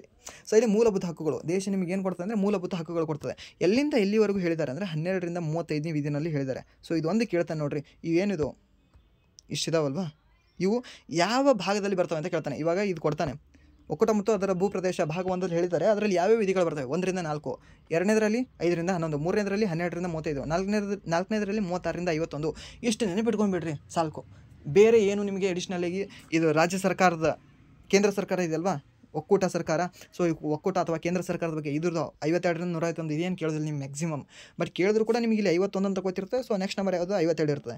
ಸೊ ಇಲ್ಲಿ ನೆಕ್ಸ್ಟ್ ಯಾವುದಂದ್ರೆ ಇಲ್ಲಿ 52ರ ಕೆಳಗೆ ಇನ್ನೊಂದು ಯಾವುದಂದ್ರೆ 51 ಕಳೆದು ಬಿಡ್ರಿ. ಸೊ ಇಷ್ಟೇ ನೋಡಿ ನಿಮಗೆ ಇಂಪಾರ್ಟೆಂಟ್ ವಿಧಿಗಳನ್ನ ಏನಾದರೂ ಕೇಳೋದಾದ್ರೆ. ಸೊ ಎಡಿಷ್ನಲಿ ನೀವು ಬೇರೆ ಯಾವುದೂ ಕೂಡ ವಿಧಿಗಳು ಈ ಭಾಗಕ್ಕೆ ಸಂಬಂಧಿಸಂಗೆ ಕೇಳಲ್ಲ. ಬೇಕಾದರೆ ಮತ್ತೆ ಕೇಳ್ಬೋದು. 165ನೇ ವಿಧಿ ಇದಕ್ಕೆ ಸಂಬಂಧಿಸಿದೆ, ಅಡ್ವೊಕೇಟ್ ಜನರಲ್ಗೆ ಸಂಬಂಧಿಸಿದೆ. 155ನೇ ವಿಧಿ ಇದಕ್ಕೆ ಸಂಬಂಧಿಸಿದೆ, ರಾಜ್ಯಪಾಲರಿಗೆ ಸಂಬಂಧಿಸಿದೆ. ಸೊ ಈ ರೀತಿ ಕೇಳ್ಬೋದು. ಬಟ್ ಈ ಯಾವ ವಿಧಿ ಯಾವ ಭಾಗದಲ್ಲಿ ಬರ್ತದೆ ಅಂತ ಏನು ಕೇಳಲ್ಲ, ಸರಿನಾ? ಅದು ನೆನಪಿರಲಿ ನಿಮಗೆ. ಬಟ್ ಇನ್ನೊಂದು ಯಾವ್ದು ಕೇಳ್ತಾನೆ ಗೊತ್ತಾ? 18ನೇ ಭಾಗದಲ್ಲಿ ಬರುವ ತುರ್ತು ಪರಿಸ್ಥಿತಿಗಳ ಬಗ್ಗೆ. ಓಕೆ, ತುರ್ತು ಪರಿಸ್ಥಿತಿ ಏನಿದೆ ಅಲ್ವಾ, ಈ ತುರ್ತು ಪರಿಸ್ಥಿತಿಯ ಬಗ್ಗೆ ಇರುವ ವಿಧಿಗಳು ಯಾವುದು ಅಂತ ಕೇಳ್ತಾನೆ. 357ರಿಂದ 360 ಈ ವಿಧಿಗಳು ಬರ್ತವೆ, ಸರಿನಾ? ಅದು ನಿಮ್ಗೆ ಹೇಳ್ತಾ ಹೋಗಿರ್ತೀನಿ, ಬಟ್ ಇಲ್ಲಿ ನೆನಪಿಟ್ಕೊಳ್ಳಿ. ಓಕೆ, ಮೂಲಭೂತ ಹಕ್ಕುಗಳು ಕೊಡ್ತು ಯಾವುದು? ನಮ್ಮ ದೇಶ, ಸರಿನಾ. ಮೂಲಭೂತ ಹಕ್ಕುಗಳು ಕೊಟ್ಟ ಬಳಿಕ ಈ ಏನು ನಮ್ಮ ದೇಶ ಇದೆಯಲ್ವಾ, ಇದೊಂದು ಸ್ವಲ್ಪ ರಾಮರಾಜ್ಯ ಆಗಬೇಕು. ರಾಮರಾಜ್ಯ ಆಗಬೇಕಂದ್ರೆ ಕೆಲವೊಂದು ಪಾಯಿಂಟ್ಸ್ಗಳು ಬೇಕಲ್ವಾ, ಬರೆದಿಡಬೇಕಲ್ಲ. ಆ ಪಾಯಿಂಟ್ಸ್ಗಳು ರಾಮರಾಜ್ಯ ಆಗುವಂಥ ಪಾಯಿಂಟ್ಸ್ಗಳು ಎಲ್ಲಿ ಇಟ್ಟಿದ್ದಾರೆ ಅಂದರೆ ರಾಜನೀತಿ ನಿರ್ದೇಶಕ ತತ್ವಗಳಲ್ಲಿ, ಅಂದರೆ 4ನೇ ಭಾಗದಲ್ಲಿ ಇಟ್ಟಿದ್ದಾರೆ. 36ರಿಂದ 51. ನಿಮಗೆ ಇಷ್ಟು ದಿನ ಏನು ಪ್ರಶ್ನೆಗಳು ಬಂದಿದೆಯಲ್ವಾ, ಈ 36ರಿಂದ 51 ಆರ್ಟಿಕಲಲ್ಲೇ ನಿಮಗೆ ಜಾಸ್ತಿ ಪ್ರಶ್ನೆಗಳು ಬಂದಿದ್ದಾವೆ. ಟಿಲ್ ಟುಡೇ ಏನು ಶಿಫ್ಟಲ್ಲಿ ಆಗಿದೆ ಅಲ್ವಾ, ಸಾರಿ ಇವತ್ತು ಆಗಿಲ್ಲ. ಸೊ ನಿನ್ನೆವರೆಗೂ ಎಲ್ಲ ಬಂದಿರೋದು ಇದೇ ಭಾಗದಿಂದ ಬಂದಿದ್ದಾವೆ. ಸೊ ನಿಮಗೆ ಫುಲ್ ಎಕ್ಸ್ಪ್ಲೇನ್ ಮಾಡಿರ್ತೀನಿ, ನೋಡೋಣ ಎಷ್ಟು ಅವರ್ ಆಗುತ್ತೆ ಕ್ಲಾಸ್ ಅಂತ. ಸೊ ನೆಕ್ಸ್ಟ್ ಏನಂದರೆ ನಿರ್ದೇಶಕ ತತ್ವಗಳು. ಓಕೆ, ಅಂದರೆ ರಾಮರಾಜ್ಯ ಆಗಲಿಕ್ಕೆ ಏನೇನು ಬೇಕಲ್ವಾ, ಅದು ರಾಜನೀತಿ ನಿರ್ದೇಶಕ ತತ್ವಗಳಲ್ಲಿ ಹೇಳಿದ್ದಾರೆ. ಎಷ್ಟನೇ ವಿಧಿಯಿಂದ ಎಷ್ಟನೇ ವಿಧಿ ಅಂದರೆ 36ನೇ ವಿಧಿಯಿಂದ 51ನೇ ವಿಧಿಯವರೆಗೆ, ಸರಿನಾ. ಸೊ ಅದನ್ನು ಓಕೆ ನಿಮ್ಗೆ ಗೊತ್ತಾಯಿತು. ಸೊ ನೆಕ್ಸ್ಟ್ ಇವಾಗ ಮೂಲಭೂತ ಹಕ್ಕುಗಳು ಕೊಡ್ತು, ನಿನಗೆ ಪೌರತ್ವ ಕೊಟ್ಟಿದೆ 2ನೇ ಭಾಗದಲ್ಲಿ. ಅದಾದನಂತರ 1ನೇ ಭಾಗದಲ್ಲಿ ನೀನು ಎಷ್ಟು ಎಕರೆ ಹೊಲ ಅದ, ನಮ್ಮ ಮನೆತನ ಹೆಂಗಿದೆ ಅಂತ ಭಾರತ ದೇಶದ 28 ರಾಜ್ಯಗಳು 8 ಕೇಂದ್ರಾಡಳಿತ ಪ್ರದೇಶಗಳ ಬಗ್ಗೆ ಹೇಳಿದೆ. ಅದಾದನಂತರ ರಾಮರಾಜ್ಯ ಆಗಲಿಕ್ಕೆ ಎಲ್ಲ ಪಾಯಿಂಟ್ಸ್ಗಳು ಬರೆದಿದ್ದೀನಿ. ಮಗನೇ ವ್ಯಕ್ತಿ ನೀನು XYZ, ನೀನು ದೇಶಕ್ಕೆ ಏನು ಕಿಮ್ಮತ್ತು ಕೊಡ್ತಿ, ದೇಶಕ್ಕೆ ನೀನೇನು ಮಾಡಬೇಕು, ನಿನ್ನ ಕರ್ತವ್ಯ ಏನದ ಮಾಡೋಕ್ಕೆ ದೇಶಕ್ಕೆ ಅಂತ ಕರ್ತವ್ಯಗಳ ಬಗ್ಗೆ ಹೇಳಿದ್ದಾರೆ. ಓಕೆ, ಈ ಕರ್ತವ್ಯಗಳ ಬಗ್ಗೆ ಹೇಳಿದ್ದಾರೆ ಯಾವುದು 4A ವಿಧಿನಲ್ಲಿ. ಸೊ ಇಲ್ಲಿ ನಿಮಗೆ ಇನ್ನೊಂದು ಟ್ರಿಕ್ ಹೇಳ, ನಿಮಗೆ ಇಲ್ಲಿ ABCD ಅಂತ ಏನಾದರೂ ಬಂದಿದೆ ಅಂದ್ಕೊಳ್ಳಿ, ಯಾವುದೋ ಒಂದು ಭಾಗಕ್ಕೆ ಅಥವಾ ಯಾವುದೋ ಒಂದು ಆರ್ಟಿಕಲ್ಗೆ ಮುಂದೆ ABCD ಏನಾದರೂ ಬಂದೆ, XYZ ಏನಾದರೂ ಬರಲಿ, ಒಟ್ಟು ಬಂದಿದೆ ಅಂದರೆ ಅದನ್ನು ತಿಳ್ಕೊಂಬಿಡಿ. ತಿದ್ದುಪಡಿಯಾಗಿ ಬಂದಿರ್ತದೆ ಅದು. ಓಕೆ, ತಿದ್ದುಪಡಿಯಾಗಿ ಬಂದಿರ್ತದೆ. ಆ ಸಂವಿಧಾನಕ್ಕೆ ತಿದ್ದುಪಡಿ ಮಾಡಿ ABCD ಸೇರಿಸಿರ್ತಾರೆ. ಮೂಲ ಸಂವಿಧಾನದಲ್ಲಿ ಯಾವುದೂ ಕೂಡ ABCD ಬಳಸಿಲ್ಲ ಯಾರು, ಅವರು ಬುದ್ಧಿವಂತರಿದ್ದರು. ಓಕೆ, ಸೊ ಅವರು ನಮ್ಮ ಕರ್ತವ್ಯಗಳನ್ನು ಹೇಳಿರಲಿಲ್ಲ ನಮ್ಮ ಹಿರಿಯರು, ಅಂದರೆ ಅಂಬೇಡ್ಕರ್ ಅವರು, ಅದಾದ ನಂತರ ಅಲ್ಲಾಡಿ ಕೃಷ್ಣಸ್ವಾಮಿ ಅವರು, ಮತ್ತು ಮುನ್ಷಿ ಅವರು, ಮತ್ತು ಮಾಧವರಾವ್ ಮಿಟ್ಟರ್ ಅವರು, ಇವರೆಲ್ಲರೂ ಯಾರು ಆ್ಯಕ್ಚುಲಿಗೆ ಸಂವಿಧಾನ ಕರಡು ಸಮಿತಿಯ ಸದಸ್ಯರು ಇವರೆಲ್ಲ. ಓಕೆ, ಇವರೆಲ್ಲ ಹೆಸರು ಹೇಳ್ತಾ ಇರೋದು ನಾನು ನಿಮಗೆ ಸುಮ್ಮನೆ ಹೇಳ್ತಾ ಇಲ್ಲ. ಓಕೆ, ಯಾರ್ದೋ XYZ ಹೆಸರಲ್ಲ ಇದು. ಸೊ ಇಲ್ಲಿ 1976ರಲ್ಲಿ ಇಂದಿರಾ ಗಾಂಧಿ ಏನು ಮಾಡ್ತಾರೆ ಅಂದರೆ, ಓಕೆ ಗುರು, ಎಲ್ಲ ಸಂವಿಧಾನ ಓಕೆ ಅದ, ನಾವೆಲ್ಲ ದೇಶಕ್ಕೆ ಕೊಡ್ತಾಯಿದ್ದೀನಿ, ಈ ದೇಶದವರೆಲ್ಲ ಜನ ದೇಶಕ್ಕೆ ಕಿಮ್ಮತ್ತು ಕೊಡಬೇಕಿಲ್ಲ, ಅದಕ್ಕೆ ಅವ್ರಿಗೆ ಒಂದು ಕೆಲವೊಂದು ಕರ್ತವ್ಯಗಳು ಬೇಕು, ಅದನ್ನು ಹೋಗಿ ನೀನು ರಷ್ಯಾದಿಂದ ಕಲ್ತ್ಕೊಂಡು ಬಾ ಅಂಥೇಳಿ ಯಾರಿಗೆ ಕಳಿಸ್ತಾರೆ ಅಂದರೆ ಸರ್ದಾರ್ ಸ್ವರ್ಣ ಸಿಂಗ್. ಓಕೆ, ಸರ್ದಾರ ಸ್ವರ್ಣ ಸಿಂಗ್ ಅನ್ನೋರಿಗೆ ಕಳಿಸ್ತಾರೆ. ಮೂಲಭೂತ ಕರ್ತವ್ಯಗಳ ಬಗ್ಗೆ ತಿಳ್ಕೊಂಡು ಬಾ, ನಮ್ಮ ಸಂವಿಧಾನದಾಗಿದ್ರೆ ಅದು ಕಾಪಿ ಮಾಡಿ ಬರೇಮಿ, ಅಲ್ಲಿ ಹೋಗಿ ಫೋಟೋ ತೊಗೊಂಡು ಬಾ, ಫೋನ್ ಒಯ್ಯಿ ಅಂತೇಳಿ ಕೊಟ್ಟು ಕಳಿಸ್ತಾರೆ. ಯಾರಿಗೆ? ಸರ್ದಾರ್ ಸ್ವರ್ಣ ಸಿಂಗ್ ಅವರಿಗೆ. ಯಾರು? ಇಂದಿರಾ ಗಾಂಧಿ ಅವರು, ಸರಿನಾ. ಸೊ ಅವರು ಅಲ್ಲಿ ಹೋಗಿ ಕಾಪಿ ಮಾಡ್ಕೊಂಡು ಪೇಸ್ಟ್ ಹೊಡೆದು ಅಲ್ಲಿ ಫೋಟೋ ತೊಗೊಂಡು ಬರ್ತಾರೆ. ಫೋಟೋ ತೊಗೊಂಡು ಬಂದು ಏನು ಮಾಡ್ತಾರೆ ಅಂದರೆ ಟೋಟಲಿ 10 ಮೂಲಭೂತ ಕರ್ತವ್ಯಗಳನ್ನು ಸೇರ್ಪಡೆ ಮಾಡ್ತಾರೆ. ಯಾವಾಗ? 1976ರಲ್ಲಿ. ಏನು ಗುರು, ತಪ್ಪು ಹೇಳಬೇಡ ಗುರು, 11 ಮೂಲಭೂತ ಕರ್ತವ್ಯಗಳಿದ್ದಾವೆ.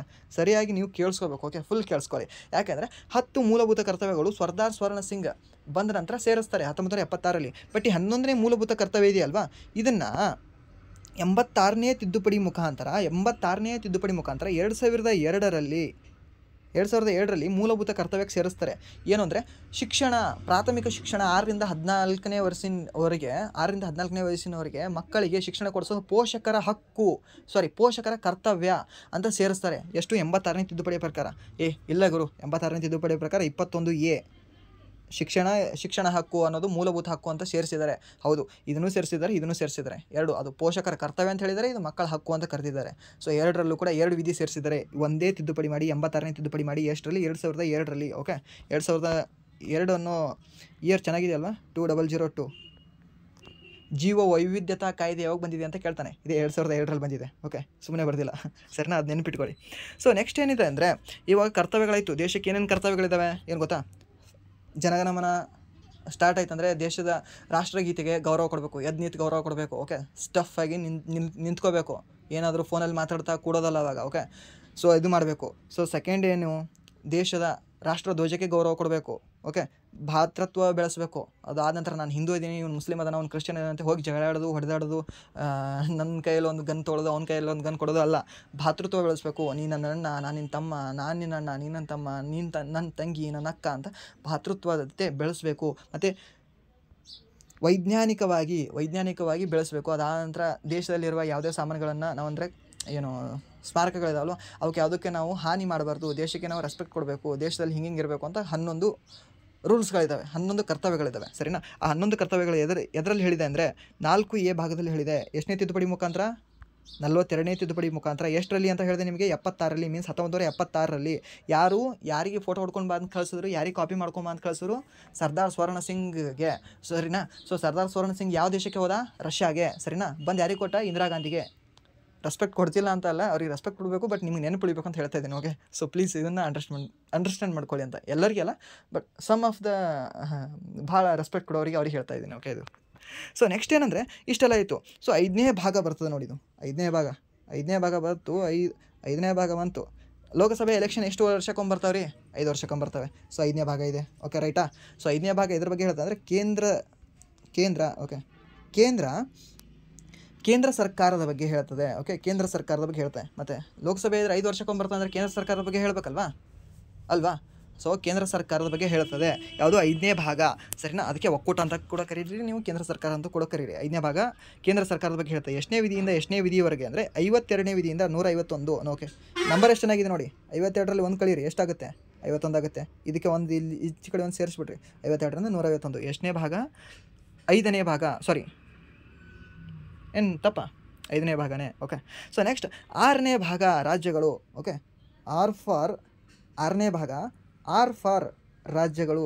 ಓಕೆ, ಆರನೇ ಭಾಗ ಆರ್ ಫಾರ್ ರಾಜ್ಯಗಳು, ಈ ಥರ ನೆನ್ಪಿಟ್ಕೊಳ್ಳಿ. ಓಕೆ, ಆರ್ ಫಾರ್ 6ನೇ ರಾಜ್ಯ, ಆರ್ ಫಾರ್ ರಾಜ್ಯ, ಆರ್ ಫಾರ್ 6 ಭಾಗ. ಓಕೆ, ಈ ಥರ ನೆನ್ಪಿಟ್ಕೊಳ್ಳಿ, ನೆನ್ಪುಳಿತದೆ. ಓಕೆ, ಇದು ಎಲ್ಲಿಂದ ಇವೆಲ್ಲ ಟ್ರಿಕ್ಸ್ ಅಂತಲ್ಲ, ಇವೆಲ್ಲ ನನ್ನ ಓನ್. ಓಕೆ, ಸೊ ಇದು ಏನೇನೋ ಒಂದು ಏನಂತಾರೆ, ಓಕೆ, ಗುಜಾಡ್ ಮಾಡಿ ಕಂಡು ಹಿಡ್ದೇ ಇರೋದು. ಓಕೆ, ಕಂಡು ಹಿಡಿತಾ ಇರೋದು. ಓಕೆ, ಸೊ ಇದು ನೆನ್ಪಿಟ್ಕೋಬೇಕು ಅಂತ ಮಾತ್ರ, ಜಸ್ಟ್ ಫಾರ್ ನೆನ್ಪಿಟ್ಕೊಳ್ಳೋಕ್ಕೆ, ಸರಿನಾ? ಸೊ ನೆಕ್ಸ್ಟ್ ಏನಂದರೆ ಇದು 5ನೇ ಭಾಗ ಆಯಿತು, 6ನೇ ಭಾಗ ಆಯಿತು. ಇವಾಗ 7ನೇ ಭಾಗ ಏನು ಅಂದರೆ ಇವಾಗ ಪ್ರಸ್ತುತ ತೆಗೆದು ಹಾಕಿದ್ದಾರೆ, ಇದನ್ನು ರದ್ದು ಮಾಡಲಾಗಿದೆ. ಇದನ್ನು ರದ್ದು ಮಾಡಿದ್ದಾರೆ ಅಂದರೆ, ಬಟ್ ಇದು ಎದ್ರ ಬಗ್ಗೆ ಹೇಳ್ತಾಯಿತ್ತು? ಏನು ಮೈಸೂರು ರಾಜಮನೆತನ, ಜೈಪುರ ರಾಜಮನೆತನ, ಹಳೆಯ ರಾಜಮನೆತನಗಳಿದ್ವಲ್ವ, ಆ ರಾಜಮನೆತನಗಳ ಬಗ್ಗೆ ಅಂದರೆ ಪ್ರಿನ್ಸ್ಲಿ ಸ್ಟೇಟ್ಗಳ ಬಗ್ಗೆ ಹೇಳ್ತಾ ಇತ್ತು. ಓಕೆ, ಯಾವುದು? 7ನೇ ಭಾಗ. ಓಕೆ, 7ನೇ ಭಾಗ ಎದ್ರ ಬಗ್ಗೆ ಹೇಳ್ತಿತ್ತು ಅಂದರೆ ರಾಜರ ಬಗ್ಗೆ ಹೇಳ್ತಿತ್ತು. MS ಧೋನಿ ನಂಬರ್ ಎಷ್ಟು? 7. MS ಕಿಂಗ್ ಅಂತ ಕರಿತೀರಲ್ವ ನೀವು, ಕಿಂಗ್ ಕೊಹ್ಲಿ ಬಿಡಿ, ಇವಾಗ MSಗೆ ಕಿಂಗ್ ಅಂತ ಮಾಡ್ಕೊಳ್ಳಿ. ಇವಾಗ ಏನಂದರೆ ಮಹೇಂದ್ರ ಸಿಂಗ್ ಧೋನಿ ಅವರಿಗೆ ಕಿಂಗ್ ಅಂತ ತಿಳ್ಕೊಳ್ಳಿ. ಸೊ ಅವ್ರ ನಂಬರ್ ಎಷ್ಟಿದೆ? 7 ಇದೆ, ಸರಿನಾ? ಸೊ ಅವ್ರ ನಂಬರ್ ಸರಿ ಇದ್ದರೆ 7 ಇದ್ದರೆ, ಸೊ ಅವ್ರ ಬಗ್ಗೆನೇ ಹೇಳಿದೆ 7ನೇ ಭಾಗದಲ್ಲಿ. ಬಟ್ ಇವಾಗ ಅವರು ರಿಟೈರ್ಮೆಂಟ್ ತೊಗೊಂಡಿದ್ದಾರೆ. ಸೊ ಅವ್ರನ್ನ ತೆಗೆದು ಹಾಕಿಬಿಟ್ಟಿದ್ದಾರೆ. ಎಷ್ಟನೇ ತಿದ್ದುಪಡಿ ಮುಖಾಂತರ ತೆಗೆದು ಹಾಕಿಬಿಟ್ಟಿದ್ದಾರೆ? ಅವ್ರ ನಂಬರು 7 ಇದೆ ರೀ, ತಿದ್ದುಪಡಿನೂ 7 ಇರಬೇಕಲ್ವಾ? ಅವ್ರು ಯಾವಾಗಲೂ ಲೆಜೆಂಡ್. 7 ಅನ್ನೋದು ಬಿಟ್ಟು ಹೋಗಲ್ಲ ಅವರು. ಓಕೆನಾ? ಅವ್ರ ಬರ್ತ್ಡೇ ಕೂಡ 7, ಅವ್ರ ಜರ್ಸಿ ನಂಬರ್ 7, ಅವ್ರು ಏನೇ ಬಂದರೂ ಕೂಡ 7ಅಲ್ಲೇ ಸ್ಪೆಷಲ್ ಇದೆ ಅವ್ರದ್ದು.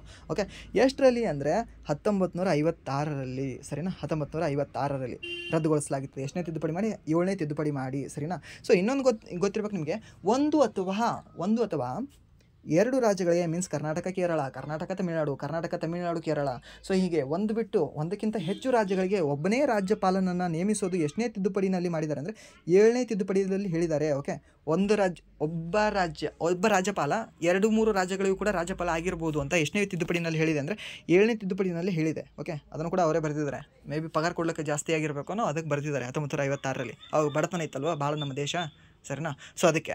ಸೊ ನೆಕ್ಸ್ಟ್ 8ನೇ ಭಾಗಗಳು ಏನು ಹೇಳ್ತಂದ್ರೆ ಕೇಂದ್ರಾಡಳಿತ ಪ್ರದೇಶಗಳ ಬಗ್ಗೆ ಹೇಳ್ತದೆ. 8ನೇ ಪ್ರದೇಶ ಕೇಂದ್ರಾಡಳಿತ ಪ್ರದೇಶ ಹೇಗೆ ನೆನ್ಪಿಟ್ಕೊಳ್ಳೋದು ಗುರು? ಕೇಂದ್ರಾಡಳಿತ ಪ್ರದೇಶ ಎಷ್ಟಿದ್ದಾವೆ? 8 ಇದಾವೆ ರೀ. ಹೇಳಬೇಕಾ? ಇವಾಗ ನಿಮಗೆ. ಸೊ ಒಂದು ಲಡಾಖ್, ಅದ್ರ ಕೆಳಗಡೆ ಇರೋದು ಭಾರತ ನಕ್ಷೆ ಅಂತ ಹೀಗೆ ನೆನ್ಪಿಟ್ಕೊಳ್ಳಿ. ಓಕೆ, ಎಲ್ಲಿದೆ ಅಂದರೆ ಭಾರತ ನಕ್ಷೆ. ಸೊ ಭಾಳ ಬ್ಯೂಟಿಫುಲ್ ಆಗಿ ತೆಗಿತೀನಿ. ಓಕೆ, ದೃಷ್ಟಿ ಮಾಡಬೇಡಿ ಅಂತ ಅಷ್ಟೇ, ಸರಿನಾ? ಸೊ ಇಷ್ಟು ಭಾಳ ಕೆಟ್ಟದಾಗೈತು ತೀರಾ. ಓಕೆ, ಈ ಥರ ಭಾರತ ನಕ್ಷೆ ಇದೆ ಅಂತ ಅಂದ್ಕೊಳ್ಳಿ. ಓಕೆ, ಸೊ ನಿಮಗೆ ಇವಾಗ 8 ಕೇಂದ್ರಾಡಳಿತ ಪ್ರದೇಶ ನಾನು ಹೇಳಬೇಕಲ್ವಾ? ಕೇಳ್ತಾನೆ ಯಾವುದು ಇದರಲ್ಲಿ ಕೇಂದ್ರಾಡಳಿತ ಪ್ರದೇಶ ಎಲ್ಲ ಎಷ್ಟಿದ್ದಾವೆ ಅಂತ ಏನಾದರೂ ಕೇಳಿದ್ರೆ ಬರಬೇಕಾಗುತ್ತೆ. ಇಲ್ಲಿ ಏನಿದೆ ಅಂದರೆ ಲಡಾಖ್ ಇದೆ, 1 ಆಯಿತು. ಇಲ್ಲಿ ಸೆಕೆಂಡ್ ಕಾಶ್ಮೀರ ಇದೆ, ಜಮ್ಮು ಕಾಶ್ಮೀರ 2 ಆಯಿತು. ಇಲ್ಲಿ 3 ಚಂಡೀಗಢ ಇದೆ, 3 ಆಯಿತು. 4 ಇಲ್ಲಿ ದೆಹಲಿ ಇದೆ, 4 ಕೇಂದ್ರಾಡಳಿತ ಪ್ರದೇಶ ಆಯಿತಾ? 1 2 3 4 ಆಯಿತಾ? ಸೊ ಇಲ್ಲಿ 5, ಇಲ್ಲಿ ದಿಯು ದಮನ್ ಮತ್ತು ನಗರ್ ಹವೇಲಿ ಇದೆ ಇದರಲ್ಲಿ. ಓಕೆ, ಗುಜರಾತ್ಗೆ ಮತ್ತು ಮಹಾರಾಷ್ಟ್ರಕ್ಕೆ ಹತ್ಕೊಂಡು 5 ಆಯಿತಾ? ಸೊ ನೆಕ್ಸ್ಟು ಎಲ್ಲಿ ಅಂದರೆ ಇಲ್ಲಿ ಲಕ್ಷದ್ವೀಪ ಇದೆ, ಎಷ್ಟಾಯಿತು? 6 ಆಯಿತು, ಸರಿನಾ? ಸೊ ಇಲ್ಲಿ ಅಂಡಮಾನ್ ನಿಕೋಬಾರ್ ಇದೆ. ಸೊ ಇಲ್ಲಿ ಎಷ್ಟಾಯಿತು? 7 ಆಯಿತು. ಸೊ ಮುಗದೆ ಹೋದಲ್ಲ, ಇಲ್ಲೊಂದಿದೆ ಅಲ್ಲ ಪಾಂಡಿಚೇರಿ 8 ಆಯಿತು. ಓಕೆ, 8 ಕೇಂದ್ರಾಡಳಿತ ಪ್ರದೇಶ ಇದ್ದಾವೆ. ಸೊ ಹಾಗೆ 8ನೇ ಭಾಗ ಕೇಂದ್ರಾಡಳಿತ ಪ್ರದೇಶದ ಬಗ್ಗೆ ಹೇಳ್ತದೆ, ಸರಿನಾ? ಸ್ಲೋ ಆಗಿದ್ದರೆ ಪ್ಲೀಸ್ 2x ಅಲ್ಲಿ ಇಟ್ಕೊಂಡು ನೋಡಿ. ಓಕೆ, ಸೊ ನಿಮ್ಮ ಟೈಮ್ ಸೇವ್ ಆಗುತ್ತೆ ಅಷ್ಟೇ ಹೇಳ್ತಾ ಇರೋದು ನಾನು. ಓಕೆ, ಇದೇನು ನೀವು 2x ಅಲ್ಲಿ ಇಟ್ಕೊಂಡು ನೋಡಿದ್ರೆ ಆ್ಯಕ್ಚುಲಾಗಿ ಕಡಿಮೆ ಟೈಮ್ ಅವ್ರು ತೋರಿಸ್ಬೋದು ನನಗೆ, ಬಟ್ ನೀವು ಟೈಮ್ನ ವೇಸ್ಟ್ ಮಾಡಬೇಡಿ ಅಷ್ಟೇ ಹೇಳ್ತಾ ಇದ್ದೀನಿ. ನಿಮಗೆ ಅರ್ಥ ಆಗ್ತಿದ್ರೆ ಓಕೆ ಇಷ್ಟೇ ಸ್ಪೀಡಲ್ಲಿ ಇಟ್ಕೊಂಡು ನೋಡಿ. ಇಫ್ ನಾನು ಹೇಳ್ತಾ ಇರೋದು ಸ್ಲೋ ಅನಿಸಿದ್ರೆ, ಓಕೆ, ಸ್ಲೋ ಅನಿಸಿದ್ರೆ ಪ್ಲೀಸ್ ಹೇಳ್ತಾ ಇದ್ದೀನಿ 1.5 ಅಥವಾ 2x ಇಟ್ಕೊಂಡು ನೋಡಿ. ಓಕೆ, ದಟ್ಸ್ ಟೈಮ್ ರಿಡ್ಯೂಸ್ ಆಗ್ತದೆ ಅದರಿಂದ. ಓಕೆ, ಸೊ ನೆಕ್ಸ್ಟ್ ಏನಂದರೆ 9ನೇ ಭಾಗ, ಸರಿನಾ. ಸೊ 9ನೇ ಭಾಗ ಎದ್ರ ಬಗ್ಗೆ ಹೇಳ್ತದೆ ಅಂದರೆ ಪಂಚಾಯತಿಗಳ ಬಗ್ಗೆ ಹೇಳ್ತದೆ. ಸೊ ಇದು ಎಷ್ಟನೇ ತಿದ್ದುಪಡಿ ಮಾಡಿ ತಂದರು ಅಂದರೆ ಈ ಪಂಚಾಯತಿ ಭಾಗ 73ನೇ ತಿದ್ದುಪಡಿ. ಯಾವಾಗಲೂ ಹೇಳಿದೆ ಅಲ್ವಾ ನಿಮಗೆ, 11ನೇ ಅನುಸೂಚಿನಲ್ಲಿ ಕಂಡು ಬಂದಿತ್ತಲ್ಲ, ಅದೇ ಪಂಚಾಯತಿ ಇದು. ಎಷ್ಟನೇ ತಿದ್ದುಪಡಿ? 73ನೇ ತಿದ್ದುಪಡಿ. ಎಷ್ಟರಲ್ಲಿ? 1992ರಲ್ಲಿ ಹೇಳಿದ್ದೀನಲ್ವಾ, ಮರೆತು ಬಿಟ್ರಾ ನೀವು ಇಷ್ಟು ಜಲ್ದಿ? ಇಲ್ಲ ಅಲ್ವಾ, ಮರೆತಿಲ್ಲ ನೀವು. ಗುಡ್. ಓಕೆ, ಸೊ ಇದು 9ನೇ ಭಾಗದಲ್ಲಿ ಹೇಳ್ತದೆ ಯಾವುದು, ಪಂಚಾಯತಿಗಳ ಬಗ್ಗೆ, ಸರಿನಾ. ಹಾಗೆ 9A 9B ಭಾಗಗಳು ಬರ್ತವೆ. ಸೊ ಇದು ಎಷ್ಟನೇ ತಿದ್ದುಪಡಿ ಅಂದರೆ ಇದು 73ನೇ ತಿದ್ದುಪಡಿ, ಇದು 74ನೇ ತಿದ್ದುಪಡಿ, ಇದು 97ನೇ ತಿದ್ದುಪಡಿ. ಇಲ್ಲಿ 7 ಇದೆ, ಇಲ್ಲಿ 7 ಇದೆ, ಇಲ್ಲಿ ಒಂದು 7 ಇರಲೇಬೇಕಲ್ವಾ, ಇರಲೇಬೇಕು. ಬಟ್ ಆ 7 ಮುಂದೆ ಇಲ್ಲಿ 5 ಬರಲ್ಲ, ಇಲ್ಲಿ 9 ಬರ್ತದೆ ಹಿಂದ್ಗಡೆ. ಓಕೆ, ಸೊ ಈ 9ನೇ ಭಾಗ ಏನು ಸಂಬಂಧ ಇದೆ ಅಲ್ವಾ, ಒಂದು ಪಂಚಾಯತಿಗಳು, ಒಂದು ಪುರಸಭೆಗಳು ಮೀನ್ಸ್ ಮುನ್ಸಿಪಾಲ್ಟಿ, 3ನೇದು ಸಹಕಾರಿ ಸಂಘಗಳು, ಸರಿನಾ. ಸೊ ಇದು ಎಷ್ಟನೇ ತಿದ್ದುಪಡಿ ಅಂದರೆ 73, 74, 97 ತಿದ್ದುಪಡಿ ಮುಖಾಂತರ ಇವು ಸೇರ್ಪಡೆ ಆಗಿದ್ದಾವೆ. ಅಂದರೆ ಈ 3 ಕೂಡ ಮೂಲ ಸಂವಿಧಾನದಲ್ಲಿ ಇರಲಿಲ್ಲ, ಮೂಲ ಸಂವಿಧಾನ ಬಿಟ್ಟು ಎಡಿಷ್ನಲಿ ಆ್ಯಡಪ್ ಮಾಡಿದ್ದಾರೆ ಇದರಲ್ಲಿ, ಸರಿನಾ. ಅದು ನೆನಪಿರಲಿ ನಿಮಗೆ.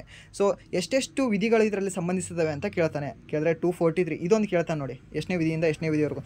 243 243O ವರೆಗೂ ಪಂಚಾಯತಿಗಳ ಬಗ್ಗೆ ಸಂಬಂಧಿಸಿದೆ. 243 243O ಹೇಗೆ ನೆನ್ಪಿಟ್ಕೋಬೇಕು?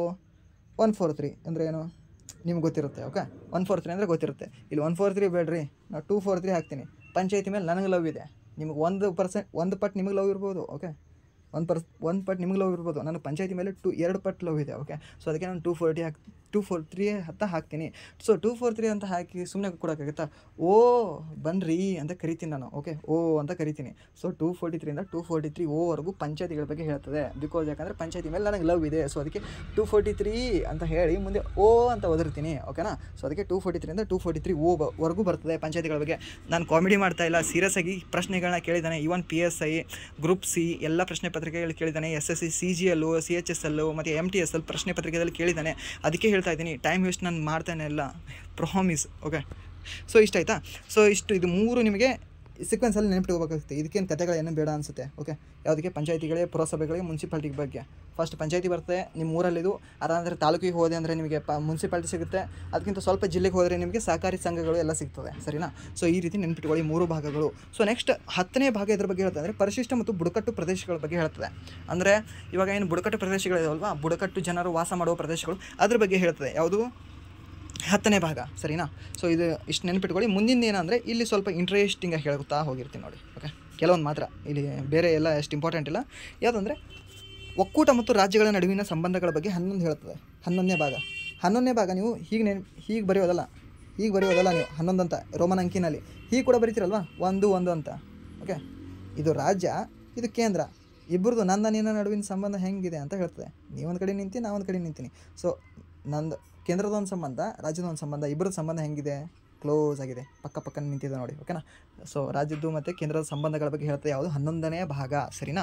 ಸೊ ಅದಾದ ನಂತರ 12ನೇ ಭಾಗ, ಸಂಬಂಧ ನಮ್ಮಿಬ್ಬರ ನಡುವೆ ಆದರೆ ಗಟ್ಟಿ ಆಯಿತು. ಓಕೆ, ಯಾರ್ದು? ರಾಜ್ಯಗಳು ಮತ್ತು ಕೇಂದ್ರಗಳದು. ಮತ್ತು ಸಂಬಂಧ ಗಟ್ಟಿ ಆದರೆ ದುಡ್ಡು ಕೇಳದೆ ಇರೋಕ್ಕೆ ಹೆಂಗಾಗುತ್ತೆ? ಸೊ ದುಡ್ಡು ಕೇಳಬೇಕಲ್ವ. ಸೊ ಅದಕ್ಕೆ ಹಣಕಾಸು, ಆಸ್ತಿ, ಒಪ್ಪಂದಗಳು ಎಲ್ಲದರ ಬಗ್ಗೆ ಕೇಳ್ತದೆ ಇದು. ಯಾವುದು? 12ನೇ ಭಾಗ, ಸರಿನಾ. ಸೊ ಯಾವುದು? ಕೇಂದ್ರದ ಮತ್ತು ರಾಜ್ಯಗಳ ನಡುವಿಂದು ಎಲ್ಲದರದ್ದು ಒಟ್ಟಿನಲ್ಲಿ ನಮ್ಮ ಭಾರತ ದೇಶದಲ್ಲಿ. ಸೊ ಅದಾದ ನಂತರ 13ನೇ ಭಾಗ ಏನು ಹೇಳ್ತದೆ ಅಂದರೆ ಬರೀ ಮುಂದೆ ಇವಾಗ ಜಸ್ಟ್ ಇಲ್ಲಿ ಮ್ಯಾರಿ ಆದ್ರು ಅಂತ ಅಂದ್ಕೊಳ್ಳಿ. ಇಬ್ಬರು ಯಾರು? ಕೇಂದ್ರ ಮತ್ತು ರಾಜ್ಯದವರು ಮ್ಯಾರಿ ಆದರು. 1 ಇಬ್ಬರು, ಇಲ್ಲೊಬ್ಬರು ಕೇಂದ್ರ ಇವರು, ರಾಜ್ಯದ ಇವರು ಮ್ಯಾರಿ ಆದರು. ಅದಾದ ನಂತರ ಇದ್ರೆ ಹಣ ಕೇಳಕ್ಕೆ ಸ್ಟಾರ್ಟ್ ಮಾಡಿದ್ರು ಇವರು. ಓಕೆ, ಯಾರು? ರಾಜ್ಯದವ್ರಿಗೆ, ಕೇಂದ್ರ ಇವರಿಗೆ.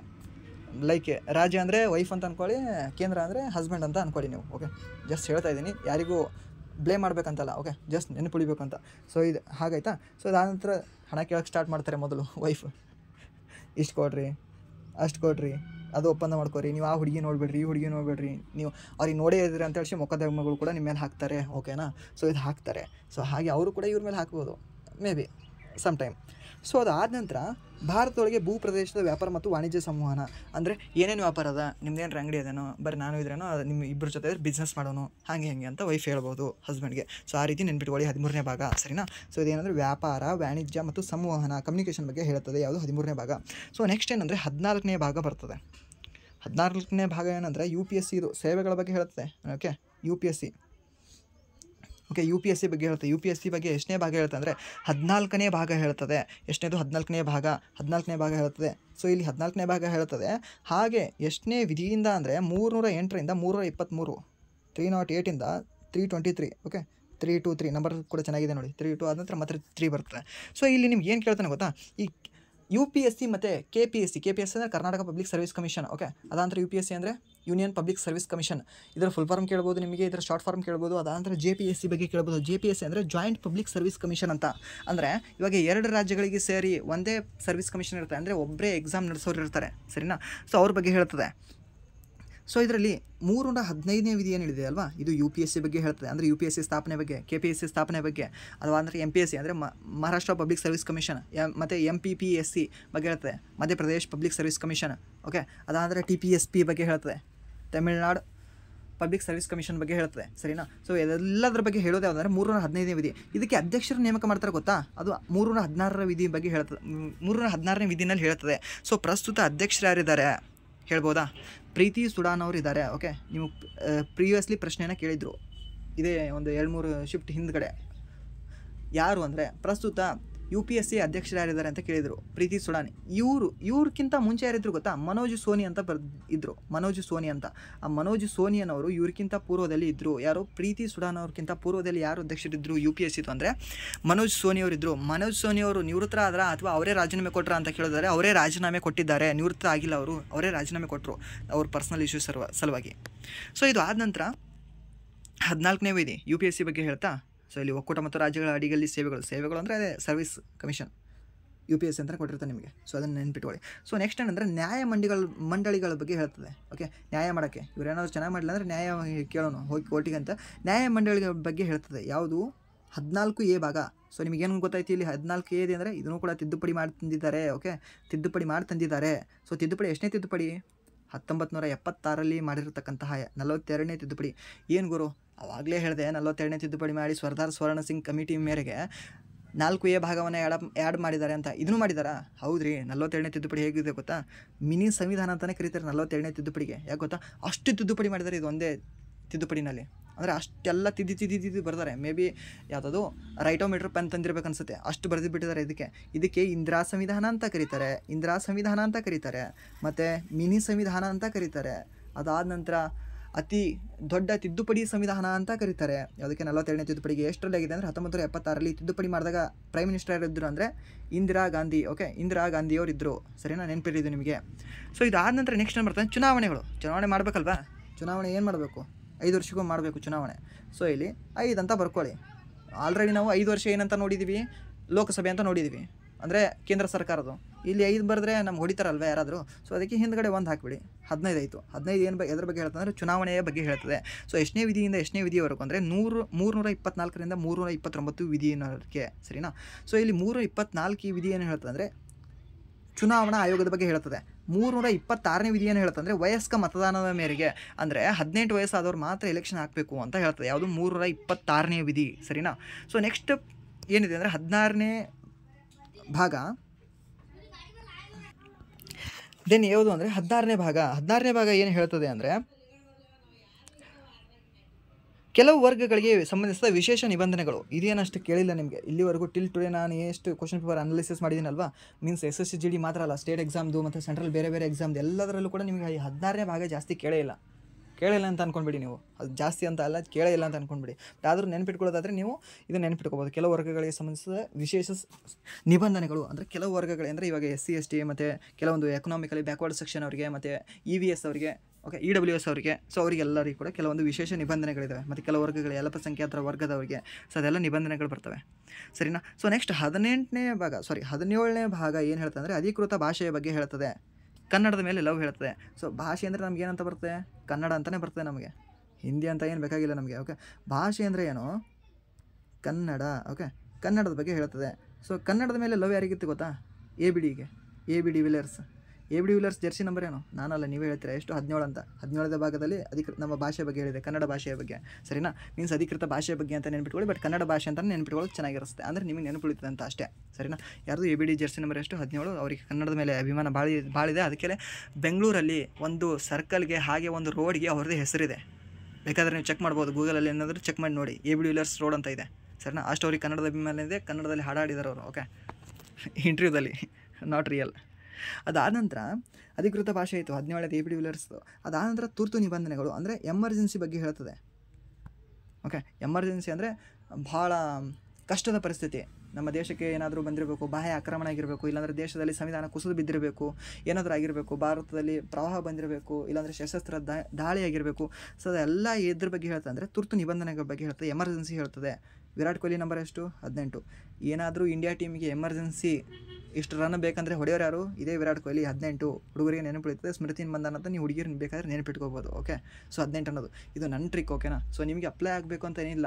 ಆ್ಯಕ್ಚುಲಾಗಿ ಇದು 18 ಅನ್ನೋ ನಂಬರ್ ಇದ್ದರೆ ನಿಮಗೆ 17, 18 ನಿಮಗೆ ಗೊತ್ತಿರಲ್ದೇನೂ ಇರ್ಬೋದು. ಯಾಕೆ A B de Villiers Virat Kohli ನಿಮ್ಗೆ ಗೊತ್ತಿರಬೇಕಂತ ರೂಲೇ ಇಲ್ಲ. ಬಟ್ ನೀವು ಬೇರೆ ಏನಾದರೂ ನಂಬರ್ ಅದಕ್ಕೆ ಈ ವರ್ಡ್ಗಳಿಗೆ ಲಿಂಕ್ ಆಗ್ತಿತ್ತು ಅಂದರೆ ಅದನ್ನು ನೆನಪಿಟ್ಕೊಳ್ಳಿ ಇದನ್ನು. ಓಕೆ, ಸೊ ಅದಕ್ಕೆ ಯೂಸ್ ಆಗುತ್ತೆ.